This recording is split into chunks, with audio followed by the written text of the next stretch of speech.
Hello. I thought I would read today and react to something I have never read before, but is pretty well known in radical feminist spaces. This is probably going to be long because this document, it's a PDF and it is 3.5 pages. So this video is probably going to be long, just a heads up, because I'm going to read the text and also react to it. So yeah, it's going to be long. I don't blame you if you don't stick around. But let's talk about The Woman Identified Woman by Radical Lesbians. Copyright 1970. Let's see. Okay. It starts. What is a lesbian? A lesbian is the rage of all women condensed to the point of explosion. She is the woman who, often beginning at an extremely early age, acts in accordance with her inner compulsion to be a more complete and freer human being than her society, perhaps then, but certainly later, cares to allow her. These needs and actions, over a period of years, bring her into painful conflict with people, situations, the accepted ways of thinking, feeling, and behaving, until she is in a state of continual war with everything around her, and usually with herself. She may not be fully conscious of the political implications of what for her began as personal necessity, but on some level she has not been able to accept the limitations and oppression laid on her by the most basic role of her society, the female role. The turmoil she experiences tends to induce guilt proportional to the degree to which she feels she is not meeting social expectations, and or eventually drives her to question and analyze what the rest of her society more or less accepts.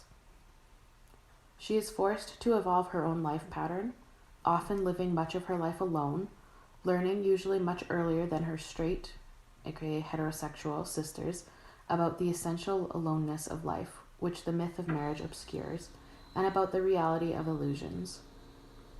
To the extent that she cannot expel the heavy socialization that goes with being female, she can never truly find peace with herself.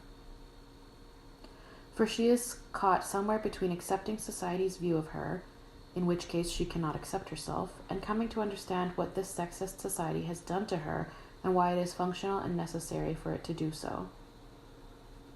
Those of us who work that through find ourselves on the other side of a torturous journey through a night that may have been decades long.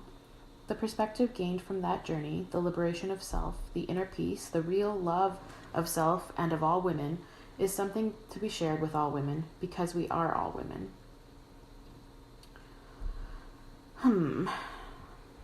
So this is interesting. Obviously, it was written for the time that it was written. It was copyright 1970. I think some of this is very interesting, and some of it definitely applies, I think, to most women.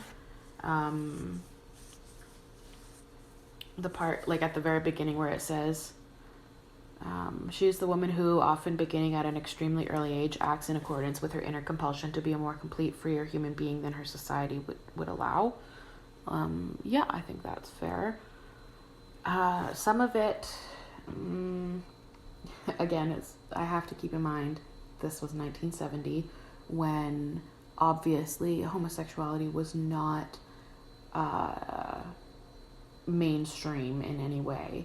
So it's hard to compare 1970 to 2020, right?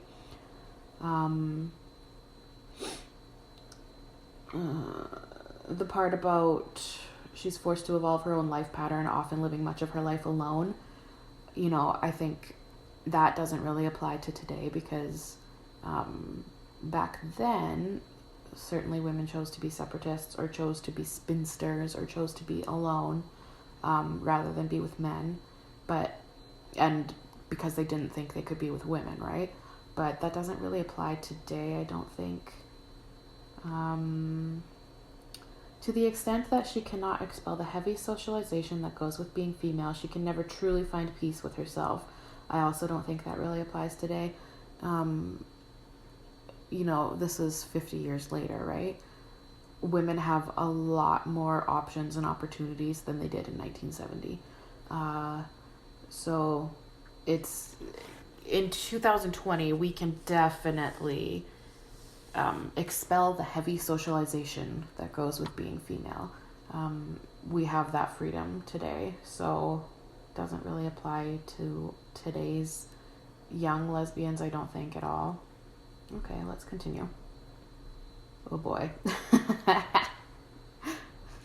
What I'm going to do is I'm going to read a paragraph and then react to multiple things in the paragraph rather than line by line kind of thing. So this paragraph is: it should first be understood that lesbianism, like male homosexuality, is a category of behavior possible only in a sexist society characterized by rigid sex roles and dominated by male supremacy.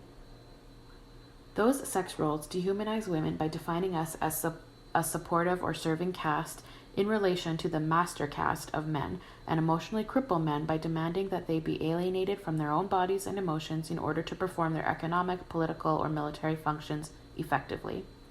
Homosexuality is a byproduct of a particular way of setting up roles or approved patterns of behavior on the basis of sex.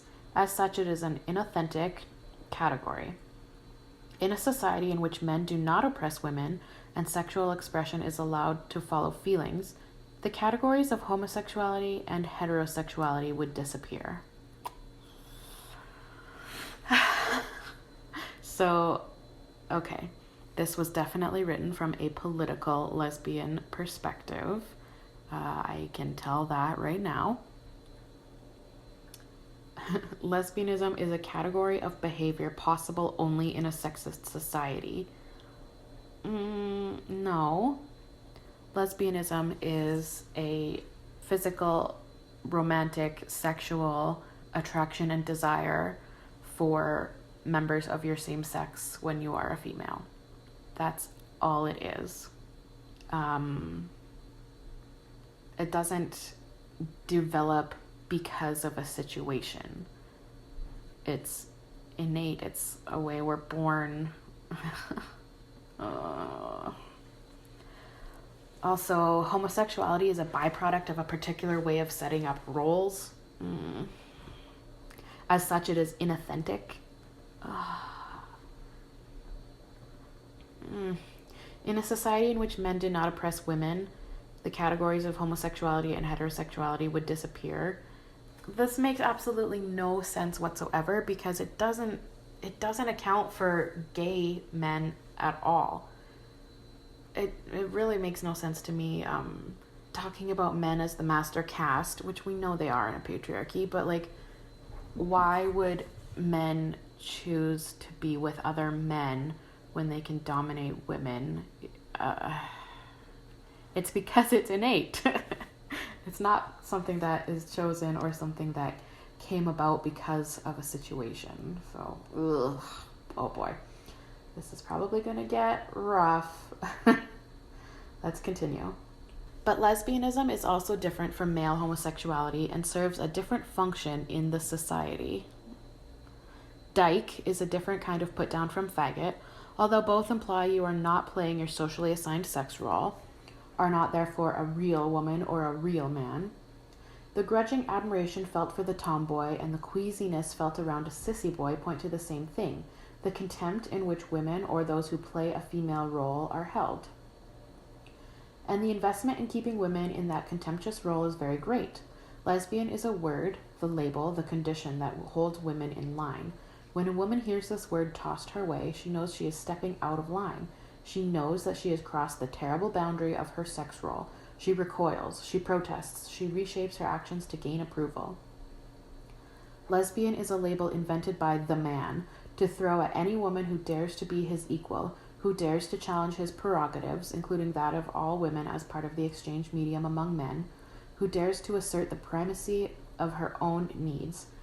To have the label applied to people active in women's liberation is just the most recent instance of a long history. Older women will recall that not so long ago, any woman who was successful, independent, not orienting her life about a man would hear this word. For in this sexist society, for a woman to be independent means she can't be a woman. She must be a dyke. That in itself should tell us where women are at.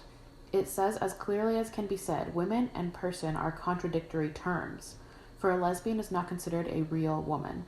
And yet, in popular thinking, there is really only one essential difference between a lesbian and other women, that of sexual orientation, which is to say, when you strip off all the packaging, you must finally realize that the essence of being a woman is to get fucked by men. Okay, some good, some bad in this paragraph. Again, 1970. I agree when it is said that dyke implies you are not playing your socially assigned sex role, therefore are not a real woman. Yeah, and the thing about tomboys, like, yes, women or girls who are tomboys definitely get called little lesbians or whatever, which is, yeah, not cool at all. In a 2020 world, I don't think this applies, where it is said that lesbian is a word, label, or condition that holds women in line. When a woman hears this word tossed her way, she knows she's stepping out of line. Not in a 2020 world, right, where homosexuality is mainstream in pretty much all of the West and some other places, right? Not in a world where same-sex marriage has been legal for many years, where there are same-sex couples on TV in positions of power, etc. So, yeah, I could see this applying in 1970, certainly, when things were a little bit more conservative, not as advanced, socially and politically as now. It doesn't apply in 2020, in my opinion. Lesbian is a label invented by the man to throw at any woman who dares be his equal. Well, no. Lesbians were residents of the island of Lesbos, where Sappho was from, in Greece. It's not a word invented by men. When they say invented by the man to throw at any woman who dares to be his equal, maybe using it in that way was invented by men, but that's not where the word came from, and that's not what the word is or means. So no, I do not agree with that. Let's see. For in this sexist society, for a woman to be independent means she can't be a woman, she must be a dyke. That in itself should tell us where women are at. Yeah, I definitely agree with this. Also where they say, you must finally realize that the essence of being a woman is to get fucked by men. I fully agree with that. I've definitely said something similar to that on my channel in other videos, where a woman's purpose is to be fucked by men, and no one can stand an unfucked woman, and that's why there is hatred for lesbians to this day. Not only from straight people, but from other lesbians.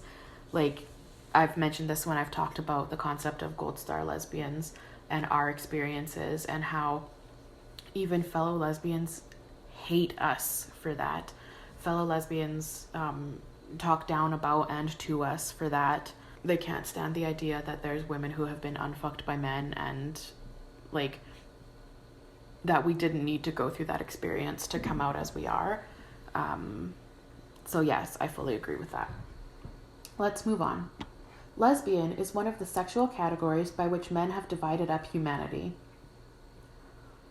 While all women are dehumanized as sex objects, as the objects of men, they are given certain compensations: identification with his power, his ego, his status, his protection from other males, feeling like a real woman, finding social acceptance by adhering to her role, etc. Should a woman confront herself by confronting another woman, there are fewer rationalizations, fewer buffers by which to avoid the stark horror of her dehumanized condition. Herein, we find the overriding fear of many women toward being used as a sexual object by a woman, which not only will bring her no male-connected compensations, but also will reveal the void which is women's real situation. This dehumanization is expressed when a straight woman learns that a sister is a lesbian. She begins to relate to her lesbian sister as her potential sex object, laying a surrogate male role on the lesbian. This reveals her heterosexual conditioning to make herself into an object when sex is potentially involved in a relationship, and it denies the lesbian her full humanity. For women, especially those in the movement, to perceive their lesbian sisters through this male grid of role definitions is to accept this male cultural conditioning and to oppress their sisters much as they themselves have been oppressed by men. Are we going to continue the male classification system of defining all females in sexual relation to some other category of people? Affixing the label lesbian not only to a woman who aspires to be a person, but also to any situation of real love, real solidarity, real primacy among women, is a primary form of divisiveness among women. It is the condition which keeps women within the confines of the feminine role, and it is the debunking scare term that keeps women from forming any primary attachments, groups, or associations among ourselves. Oh, the political lesbianism jumps out. Holy! Damn! So, yeah. This is what drives me crazy about political lesbianism.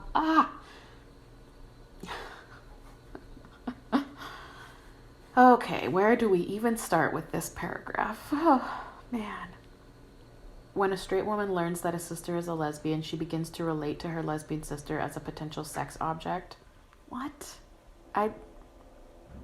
Is this like the 1970 version of your straight friend asking if you find her attractive, or would I be your type? Like, is that what they're getting at here? Okay. Let's see. This part here really bothers me. Are we going to continue the male classification system of defining all females in sexual relation to some other category of people? As in, translation into 2020 terms is, lesbian is a porn category.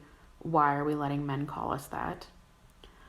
And then, affixing the label lesbian not only to a woman who aspires to be a person, but also to any situation of real love, real solidarity, is a form of divisiveness among women. So translating that to 2020 language basically states that there's nothing sexual about solidarity and love amongst women, and that's not what lesbian should mean, but that's what we're called.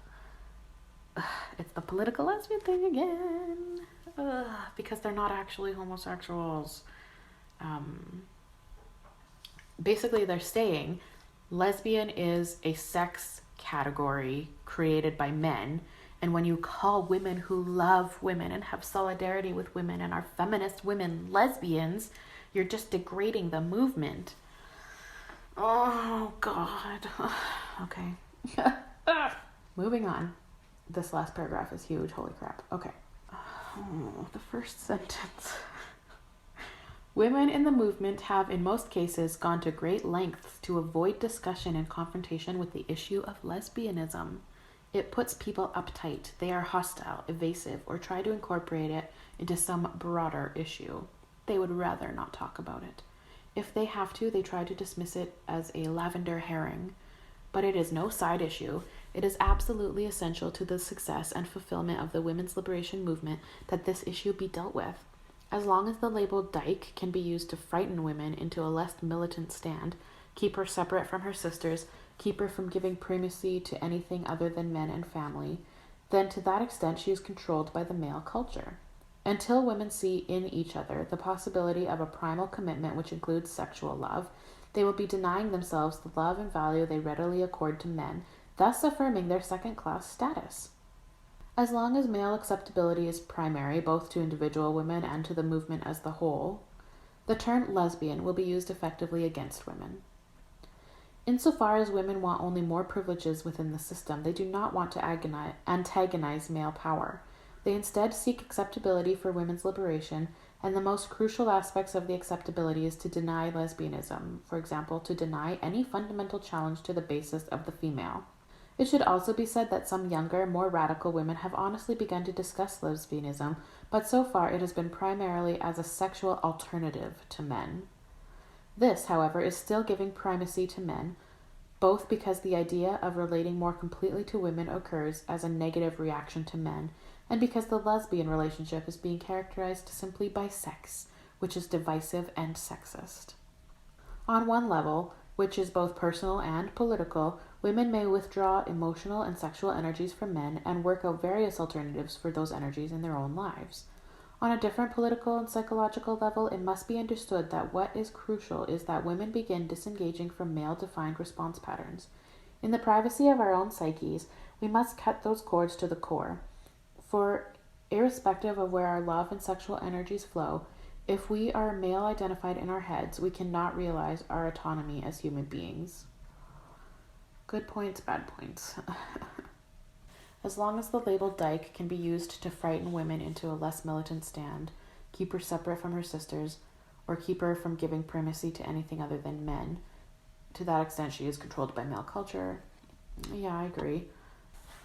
When they write, insofar as women want only more privileges within the system, they do not want to antagonize male power. I did that both times. Yes, that I fully agree with. I've definitely talked about that before, in that women who call themselves radical feminists don't seem to want to actually do any radical stuff.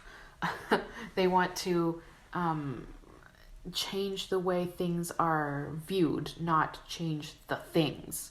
What I mean by that is things like, let's just take the simplest one, makeup. They want to reframe performing beauty, femininity, etc. as empowering, or as for me, or as because I like it, rather than face the fact that beauty, femininity, etc. are male-created, male-defined, male-demanded, socially acceptable behaviors for us to perform for them. So yes, I do agree when they write that women only want more privileges within the existing system. They don't want to antagonize the system. Yes, very much agree. Yes. Let's see. Where they write, it should also be said that some younger, more radical women have begun to discuss lesbianism, but so far it has been primarily as a sexual alternative to men. That's political lesbianism right there. So yeah, this is 1970, and I guess the idea of political lesbianism, I can't talk. Political lesbianism was really starting to get off the ground here. We see that in the more mid to late 70s, and this was 1970, so it's starting up here. This bugs me though, where they write, the lesbian relationship is being characterized simply by sex, which is divisive and sexist. Well, again, political lesbianism, because that's what lesbianism is. Like, lesbian was the word belonging to female homosexuals first, but the radical feminists took that word and appropriated it for their own cause, their own movement of political lesbianism, right? So I have videos about this too. I'll probably link them down below. When you hear the term political lesbianism, it really has nothing to do with female homosexuality at all. So that's confusing and frustrating because it really muddles the meaning. Anyway. I do agree with their final sentence of this paragraph completely though. Irrespective of where our love and sexual energies flow, if we are male identified in our heads, we cannot realize our autonomy as human beings. I fully agree. When they use the term male identified, that doesn't mean identifying as men, it means identifying with men. When our lives are male identified, that is male focused, male centric, male serving, we can't realize our autonomy as human beings. Completely agree. That's why I'm pro-separatist. That's why I am pro-femmes. That's why I think even straight women can and should choose not to partner with men, because there's no possibility of equality in a relationship with a man as a woman. It's not possible. You will never be the human, he will. So yeah, fully agree. Okay, let's continue. But why is it that women have related to and through men? By virtue of having been brought up in a male society, we have internalized the male culture's definition of ourselves. That definition consigns us to sexual and family functions and excludes us from defining and shaping the terms of our lives. In exchange for our psychic servicing and for performing society's non-profit-making functions, the man confers on us just one thing: the slave status, which makes us legitimate in the eyes of society in which we live. This is called femininity, or being a real woman in our cultural lingo. We are authentic, legitimate, real to the extent that we are the property of some man whose name we bear. To be a woman who belongs to no man is to be invisible, pathetic, inauthentic, unreal. He confirms his image of us, of what we have to be in order to be acceptable by him, but not our real selves. He confirms our womanhood as he defines it, in relation to him, but cannot confirm our personhood, our own selves as absolutes. As long as we are dependent on the male culture for this definition, for this approval, we cannot be free. I have nothing to add to this. Perfect paragraph. The consequence of eternalizing this role is an enormous reservoir of self-hate. This is not to say the self-hate is recognized or accepted as such. Indeed, most women would deny it. It may be experienced as discomfort with her role, as feeling empty, as numbness, as restlessness, as a paralyzing anxiety at the center. Alternatively, it may be expressed in shrill defensiveness of the glory and destiny of her role. It does exist, often beneath the edge of her consciousness, poisoning her existence, keeping her alienated from herself, her own needs, and rendering her a stranger to other women. They try to escape by identifying with the oppressor, living through him, gaining status and identity from his ego, his power, his accomplishments, and by not identifying with other empty vessels like themselves. Women resist relating on all levels to other women who will reflect their own oppression, their own secondary status, their own self-hate. For to confront another woman is finally to confront oneself, the self we have gone to such lengths to avoid, and in that mirror we know we cannot really respect and love that which we have been made to be. Woo! Another perfect paragraph. I have no comment. I agree with everything that says there. As the source of self-hate and the lack of real self are rooted in our male-given identity, we must create a new sense of self. As long as we cling to the idea of being a woman, we will sense some conflict that the incipient self, that sense of I, that sense of a whole person. It is very difficult to realize and accept that being feminine and being a whole person are irreconcilable. Only women can give to each other a new sense of self, that identity we have to develop with reference to ourselves and not in relation to men. This consciousness is the revolutionary force from which all else will follow, for ours is an organic revolution. For this, we must be available and supportive to one another, give our commitment and our love, give our emotional support necessary to sustain this movement. Our energies must flow toward our sisters, not backward toward our oppressors. As long as women's liberation tries to free women without facing the basic heterosexual structure that binds us in one-to-one relationship with our oppressors, tremendous energies will continue to flow into trying to straighten up each particular relationship with a man, into finding how to get better sex, how to turn his head around, into trying to make the new man out of him, in the delusion that this will allow us to be the new woman. This obviously splits our energies and commitments, leaving us unable to be committed to the construction of new patterns which will liberate us. Yes! Oh my God. So the first half of this document so far, I have had a lot of critique for. The last half so far, I could not agree more. My God. I've talked about this many times of how women have been trying for thousands of years, tens of thousands of years, to be treated like human beings, to be respected, to have equality, and it has never happened. And it's never going to happen because women spend all their damn time on reforming men or begging men to give us humanity. Like, yeah, I completely agree with this whole paragraph. Stop giving your time, energy, emotions, money, whatever, to men and supporting men and trying to change men. It isn't going to happen. It's not going to happen. Focus your energy on the women's movement, on other women, on radical feminism, on, it's not going to happen. I fully agree. This was written in 1970. It applies exactly to today, 50 years later in 2020. It applied 1,000 years ago, and it applied 5,000 years ago. And it's going to apply 100 years from now unless women fucking get with it. Oh my God. Okay, last paragraph. It is the primacy of women relating to women, of women creating a new consciousness of and with each other, which is at the heart of women's liberation and the basis for the cultural revolution. Together, we must find, reinforce, and validate our authentic selves. As we do this, we confirm in each other that struggling, incipient sense of pride and strength. The divisive barriers begin to melt. We feel this growing solidarity with our sisters. We see ourselves as prime, find our centers inside of ourselves. We find receding the sense of alienation, of being cut off, of being locked behind a window, of being unable to get out what we know is inside. We feel a realness, feel at last we are coinciding with ourselves. With that real self, with that consciousness, we begin a revolution to end the imposition of all coercive identifications and to achieve maximum autonomy in human expression. Yes, preach it. Okay. I'm so glad we ended on a high note because I completely agree.